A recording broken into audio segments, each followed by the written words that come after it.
Di tengah meningkatnya ancaman dari Amerika Serikat dan Israel, pemimpin tertinggi Iran Ayatollah Mojtaba Khamenei akhirnya muncul ke publik. Terlihat Khamenei berbaur dengan warga di sebuah pusat perbelanjaan di Teheran. Ya, menarik pemirsa, pemimpin tertinggi Iran Ayatollah Mojtaba Khamenei membuat penampilan publik yang mengejutkan.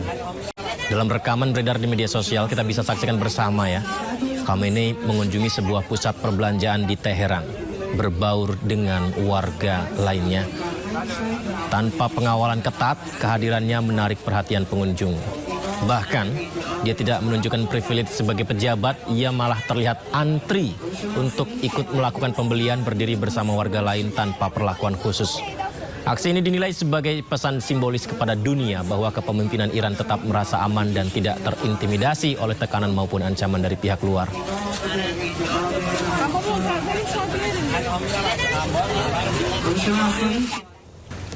Meski diwarnai walkout delegasi Iran, perjanjian bersama Amerika Serikat membuahkan kesepakatan pemirsa. Ya, ini adalah pernyataan bersama pemerintah Pakistan dan Qatar ya, di mana para pihak terlibat sepakat membentuk komite pengawas khusus untuk memantau jalannya pelaksanaan MOU dalam 60 hari ke depan. Amerika dan Iran sepakat mulai menghentikan operasi militer di Lebanon. Sebenarnya sudah ada kesepakatan tersebut ya, dan Menlu Arakchi pun sebelumnya mengapresiasi upaya mediasi oleh Pakistan dan Qatar menghentikan perang di Lebanon, yang disebutnya sebagai ujian pertama yang sebenarnya.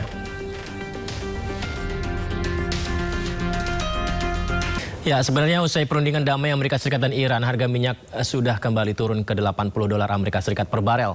Harga minyak terkoreksi setelah muncul optimisme terkait kelanjutan dialog antara Amerika Serikat dan Iran.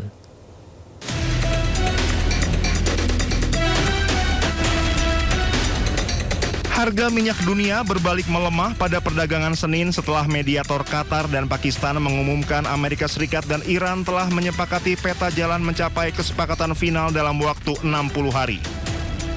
Harga minyak sempat menguat pada awal perdagangan Asia, namun kemudian terkoreksi setelah muncul optimisme terkait kelanjutan dialog Amerika Serikat dan Iran. Harga minyak Brent dan West Texas Intermediate berfluktuasi. Kontrak berjangka minyak Brent untuk pengiriman Agustus sempat menguat pada awal perdagangan Asia sebelum akhirnya turun 0,38% menjadi $80,26 Amerika Serikat per barel. Sementara harga minyak mentah West Texas Intermediate Amerika Serikat untuk pengiriman Juli memangkas lonjakan sekitar 3% yang terjadi sebelumnya dan diperdagangkan sekitar 1% lebih tinggi pada level $77,52 Amerika Serikat per barel. Dalam pernyataan bersama yang dirilis setelah perundingan di kawasan Resor Bugenstock, Swiss, Qatar dan Pakistan menyatakan kedua negara akan melanjutkan negosiasi teknis sepanjang pekan ini. Selain itu akan dibentuk komite tingkat tinggi mengawasi proses mediasi. Sementara data pengiriman menunjukkan jumlah kapal yang melewati Selat Hormuz turun tajam pada Minggu 21 Juni 2026 setelah Iran mengumumkan telah kembali menutup Selat Hormuz dengan alasan pelanggaran Israel dan Amerika Serikat terhadap kesepakatan perdamaian sementara.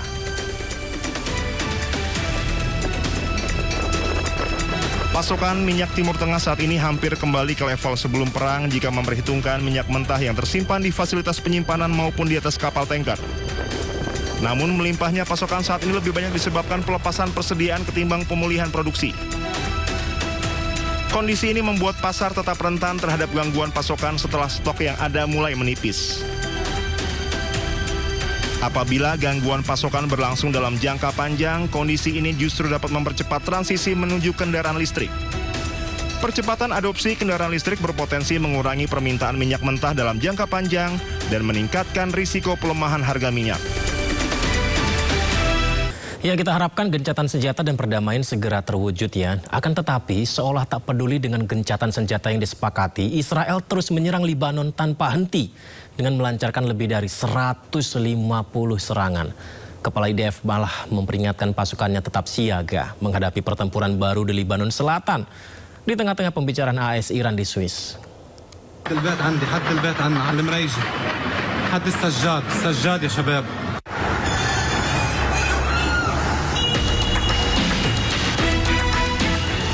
Eskalasi konflik di Lebanon Selatan yang melibatkan serangan udara dan artileri terus menimbulkan korban jiwa termasuk warga sipil. Seolah tak peduli dengan gencatan senjata yang disepakati, Israel terus menyerang Lebanon tanpa henti dengan melancarkan lebih dari 150 serangan. Kepala IDF malah memperingatkan pasukannya untuk tetap siaga menghadapi pertempuran baru di Lebanon Selatan di tengah pembicaraan AS-Iran di Swiss. Ia memperingatkan pasukannya untuk siap melanjutkan pertempuran jika diperlukan. Pasukan pertahanan Israel mengatakan diplomasi gencatan senjata tidak akan memperlambat apa yang mereka lakukan di Lebanon dan menyatakan bahwa pasukan akan terus menyerang Hizbullah selama diperlukan kecuali kepemimpinan politik Israel memerintahkan perubahan. חיסלנו עשרות מחבלים בתקיפות האלה. תקפנו עד כה בעוצמה. התקיפות יימשכו ככל שידרש. לוחמינו בדרום לבנון ממשיכים להשמיד תשתיות טרור כל העת. לתאר את המרחב ממחבלים וממצאי לחימה ולהשמיד תוואי תת-קרקע משמעותיים. Gelombang serangan Israel ke Lebanon terjadi ketika perhatian internasional tertuju pada upaya diplomatik yang melibatkan Amerika Serikat dan Iran. Namun sejumlah anggota kabinet Israel menolak mengaitkan kesepakatan Iran dengan penghentian operasi militer di Lebanon dan kehadiran militer Israel di Lebanon Selatan akan tetap dipertahankan. Warga di Bin, Lebanon kembali ke rumah mereka pasca penarikan pasukan Israel di kawasannya. Miris, rumah mereka hancur bak dilanda gempa bumi skala besar.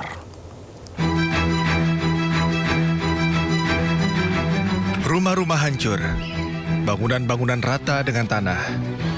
Inilah kondisi terkini di kawasan Diblin, Lebanon.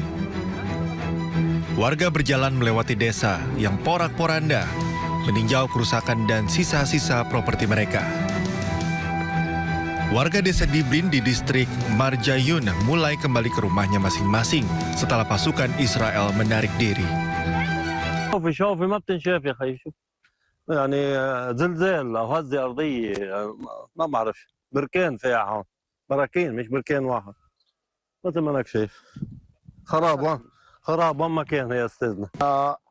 صرنا هذا الشهر الخامس هلا اللي نحن كنا مش قادرين فيه نفوت على ضيعتنا بس هلا الحمد لله وللاسف هي بتبعد كنا نحن 2 كيلومتر او 3 كيلومتر ومش قادرين نفوت عليها حتى نوصل لعند اول الضيعه كان مسكر من الجيش اللبناني كانوا مسكرين الجيش اللبناني حفاظا على سلامه العالم انه هن ما بدهم يخلفوا حدا يفوت على الضيعه بس الحمد لله هلا كتر خير الله هي نحن بضيعتنا وهيدا كل المشهد اللي قدامك هيدا ان شاء الله بهمه اهل الضيعه والاوادم والطيبين وكله بيرجع إن شاء الله. Kantor Berita Nasional melaporkan bahwa pada hari Jumat, tim dari Resimen Zeni Angkatan Darat mulai memasuki kota Diblin dan Balat. Mereka ditugaskan akan melakukan operasi pemulihan dan pembersihan secara ekstensif di daerah ini. Petugas tanggap darurat melakukan operasi penyelamatan di Kanarit usai serangan Israel pada Sabtu waktu setempat. Selain menghancurkan bangunan, 7 orang meninggal dunia akibat serangan.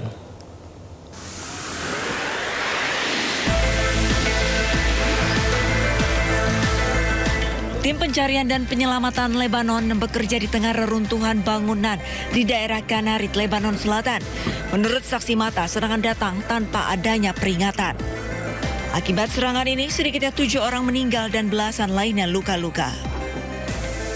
يعني مثل ما عم تشوف هون كلها احياء سكنيه عالم عايشه بحالها تعرضوا لاعتداء همجي وحشي عدواني صار في عندنا حصيله 12 شهيد لحد هلا وما يفوق ال 14 جريح وعم تشتغل البلديه والهيئات المعنيه على ازاله الانقاض وعلى ازاله كل العوائق الموجوده حتى نقدر نشوف اذا ما في حدا تحت ركام.